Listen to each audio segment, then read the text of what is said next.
students, among ihatag among condolences po sa inyo sa ilabi na sa natungan. Ug yari kami karon aron sa pagduyog sa inyohang na feel nga pagbati karong kagabion. I believe nga digid lalim ang kasakit nga mawag madulaan sa mahal sa kabuhi. Labi na ni Brother Edgen nga sa kabata pa ako nakita is 15 years old pa lang gid. Kag niuna na siya sa kamatayon. But I believe nga adunay katuyuan ang tanan. Kamo na karon kita ari kita sa kagabion nga maghatag tani nga makahatag og paglaom ang pulong sa atong Ginoo nga ara sa Biblia. So since wala ko kadalag physical Bible kay wala ko nang balang kagad kay ibikan lang kanang emergency kay wala gid nakakuha ng mag-speak tani. But allow me to use electronic Bible nga makahatag mag-obabli sa balaan nga kasulatan. Tagay po ko katungod nga mag-speak sa kong vernacular language mo ang Bisaya, kaya I'm from Cebu. I believe nga nagka-intindi po kayo ng Tagalog, Bisaya. Medyo mixed na gyud akong kuan. Istorya, akong istorya Ilonggo, may Bisaya, may English, kag may Tagalog. So I believe nga makaintindi lang kita tanan.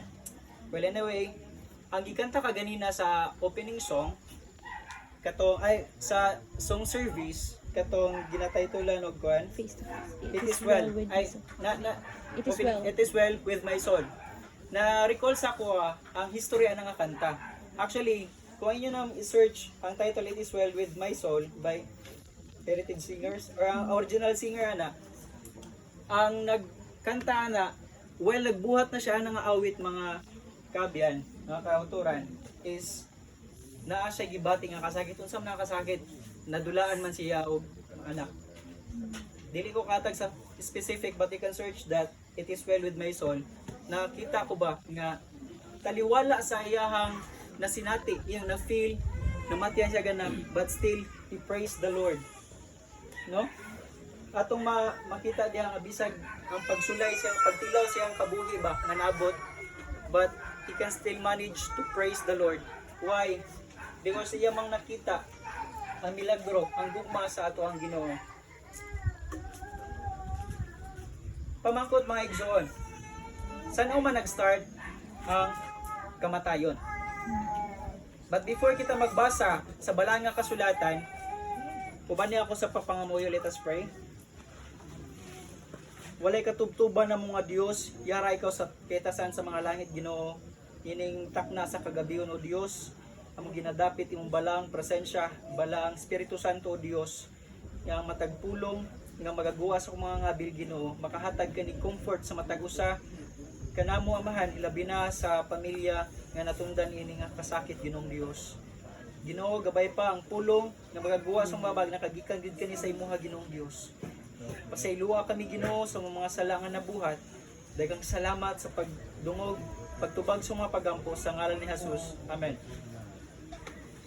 Sa paghatag og context mga igsoon, saan nag-start ang kamatayon? Nag-start ang kamatayon dito sa diha nga si ang atong una nga ginikanan nikaon sa prutas nga nagahatag og kaalam kay balo sa dili maayo og maayo. Mabasa ka na siya diya sa Genesis chapter 3. Ato diya mabasa ang kalaglagan sa sinugdanan sa atong una nga ginikanan. Ug ang Biblia nagasiling nga ang bayad sa sala mao ang kamatayon. Kamo na nagabot ang kamatayon sa ato ang kabuhi mga igsoon. Mga kapaglaom, apan taliwala sa nabuhat nga sala sa atong unang ginikanan, ang Dios naghalad dayon siyang og sacrifice aron kita makahatag og kaluwasan. Mao na sa mabasa sa Genesis chapter 3 verse 21, mabasa na to diha mga kaigsunan nga ang si Kristo o ang Ginoo naghalad og karnero.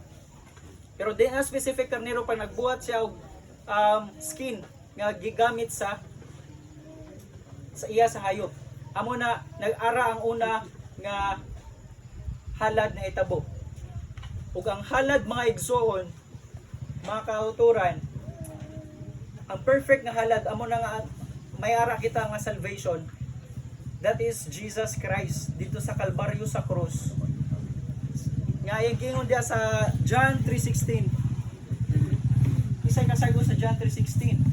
For God so loved the world that He gave His only begotten Son, that whosoever believe in Him shall not perish, but have everlasting life. Grabe po ang kasakit sa amahan. Sa diyang iya pong gihalad ang bugtong anak nga si Jesus Christ. Kung atong hinumduman si Jesus Christ, siyang bugtong anak sa ato ang Ginoo, apan iyang gihalad para sa ato ang kanatong tanan dire, nga aron kita maluwas, aron kita matagaan og kaluwasan. Ano pa ang saad sa ato ang Ginoo mga igsoon? Sa unang Thessalonians chapter 4 verse 16 and 17, amo ni ang promeso nga gihatag sa Ginoo sa matag usa kanato. For the Lord himself shall descend from heaven with a shout, with the voice of the archangel, with the trump of God, and the dead in Christ shall rise first. Ang una, ang promeso nga gihatag nga mabasa nato dinhi sa libro sa Tesalonica, nga ang saad sa Dios mubalik siya. Ug ako nagapati mga igsoon kani si Brother Ed, magabangon kani siya ug musugat ngadto sa ato ang buhi nga Ginoo. Then each were alive and remain shall be caught up together with them in the clouds. Ano daw? Sa diha nga mubalik na ang ato ang Ginoo, muabot na siya, kita pagasatnawon o magasakay kita sa panganod or sa clouds. O kita musugat sa ato ang Ginoo. Amo nang hambal sa Biblia, to meet the Lord in the air, and so shall we ever be with the Lord.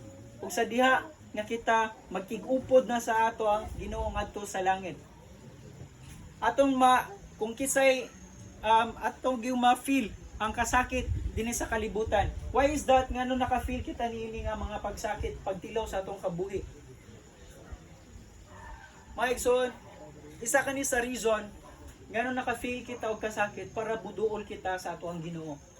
Nga sa diha nga kita nagmalipayon, gamay ra kayong tsansa nga buduol kita sa Ginoo. Apan sa diha nga kita broken na kay ta, nasakita na kayo ta, grabe atong kasakit sa atong kabuhi. Amo nang the best time nga muluhod gyud kita sa Ginoo. Ay naka-remember gyud ko nga sa diha nga grabe namatayan kog lola nga permi na ko ginaupod. Grabe ang paghibi sa akon, grabe ka sakit daw magluhod ka sa atubangan sa Ginoo.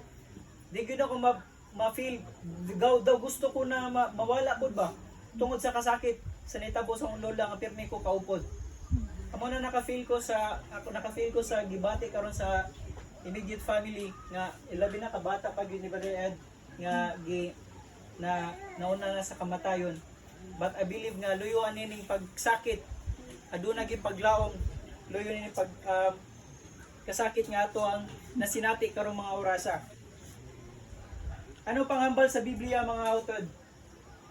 Sa libro sa Philippians chapter 3 verse 20, ang Biblia nagasiling, for our citizenship is in heaven. Ang atong citizenship is in heaven, sa langit. Ang atong kabuhi dinhi sa yuta temporaryo lang gyud kayo. What is 60 years? What is 70 years? What is 80 years life in this earth compared sa eternal heaven nga gisaad sa atong Ginoo?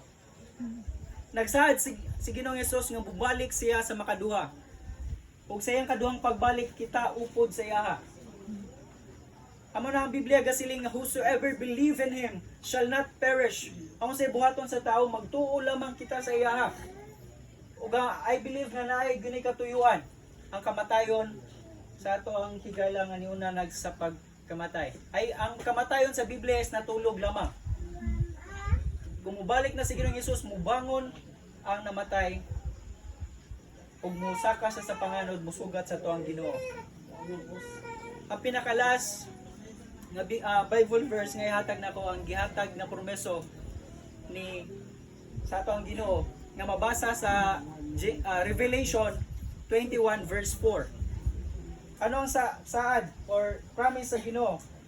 He will wipe away He will wipe every tear from their eyes. There will be no more death. Wala na'y kamatay, wala na'y paghilak, wala na'y kasakit mga kauturan. For the old order or things has passed away.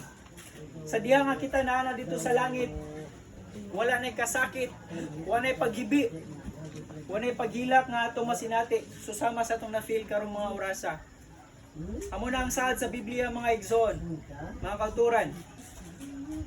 Tani, I hope and I pray nga ato ang pulong sa Ginoo makahatag ka nato og comfort, kahatag nato og paglaong layo na ni pagsulay kanaya ato na sinati karong kagabion. Ug ato i-pray karong kagabion mga igsoon nga sa parents, sa pamilya, never read makahatag og comfort ang pulong nga gihatag sa ato sa Ginoo karong mga orasa. I hope and I pray yes, pila lamang ka mga adlaw makahatag ang acceptance o madawat ang acceptance sa kasing-kasing sa pamilya nga natungan. Daghan kayong salamat sa inyong pagpamati. Anay ako gin-encourage ang tanan nga mambarog kita, mangamoyo kita sa gamay lamang. Allow me to pray. Let us pray.